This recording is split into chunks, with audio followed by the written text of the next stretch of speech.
आज मी तुमच्यासोबत शेअर करणार आहे एकदम झक्कास ब्युटी हॅक। घर बसल्या 0 खर्चात ग्लो कसा मिळवायचा ते बघा। त्या अगोदर नमस्कार मंडळी, स्वागत आहे तुमचं गजुमाऊ लव चॅनलवरती।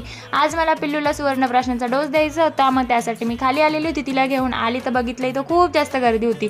मग काय दोघी मायले की तिथेच बसले होते नंबर लावून। मग फायनली पिल्लूला डोस वगैरे दिला, त्यानंतर घरी आलो। पिल्लू मस्तपैकी झोपलेली होती, त्यानंतर ती उठली आणि मग काय स्वतः उठली म्हणून दादालाही उठवत होती। तिचं कुठं मन लागतं मग दादाशिवाय। आता या ठिकाणी आपल्याला एक बर्फाचा तुकडा घ्यायचा आहे आणि आता हळूहळू तो पूर्ण चेहऱ्यावरती आपल्याला ज्या प्रकारे आपण मसाज करतो त्या प्रकारे करायचा आहे। गाल, कपाळ, नोज एरिया या ठिकाणी आपल्याला तो असा रब करायचा आहे। पूर्ण ठिकाणी छान असा रब करायचा। आता मी तुम्हाला याचे बेनिफिट सांगते। आपली स्किन आहे ना टाईट होते, पिंपल्स कमी होता, ऑइल कंट्रोल होतो आणि इन्स्टंट असा ग्लो आपल्या चेहऱ्यावर येत असतो। आता एवढा थंड बर्फ आपण चेहऱ्याला लावतोय म्हटल्यावर थोडंफार शॉक बसल्यासारखं होणारच आहे। तुम्हाला जर तसं नसणार करायचं ना तर एक छोटा बारीक कापड घ्यायचा, त्यामध्ये तो आपण तो गुंडाळायचा आणि मग चेहऱ्यावर अप्लाय पण आपण करू शकतो।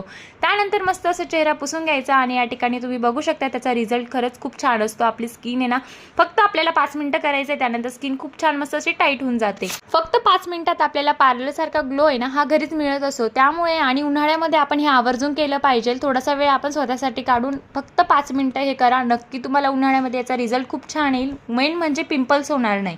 त्यानंतर मग माझं रुटीन सांगते। मस्त असं पाणी वगैरे पिलं आणि संध्याकाळची कामं काय सुट्ट्यात का हो आपल्याला। मग काय या ठिकाणी मला थोडेफार काही भांडे होते, इतके थोडे नाही खूपच जास्त होते। मग काय सगळे मस्त असे रॅकला लावून घेतले। बाकी चमचे वगैरे टांगायला तर मला खूप जास्त कंटाळा येतो, इकडचं तिकडे तिकडचं इकडे करावं लागतं। त्यानंतर मग काही माझे उडदाचे पापड होते, ते सगळे वाळलेले होते। चला आता हे ना हे सगळं मस्तपैकी एका ड्रम मध्ये भरून ठेवून देते। मग काय एक डब्बा रिकामा केला, त्यामध्ये सगळे भरून घेतले। त्यानंतर मग पिल्लूचं सॅरेलॅक मध्ये म्हणजे तिचं ना ड्रायफ्रूट पावडर संपलेली होती, मग तीच या ठिकाणी बनवायला घेतली मस्तपैकी। आणि रात्रीच्या जेवणामध्ये मस्त अशी सिंपल अशी आपली तिखट खिचडी बनवलेली होती आणि मस्त असं जेवण करून घेतलं। आणि चला तुम्हाला जर ब्लॉग आवडला असेल तर आपल्या चॅनलला लाईक आणि सबस्क्राईब करायला विसरू नका। भेटूया अशाच एक नवीन ब्लॉग मध्ये, तोपर्यंत बाय बाय।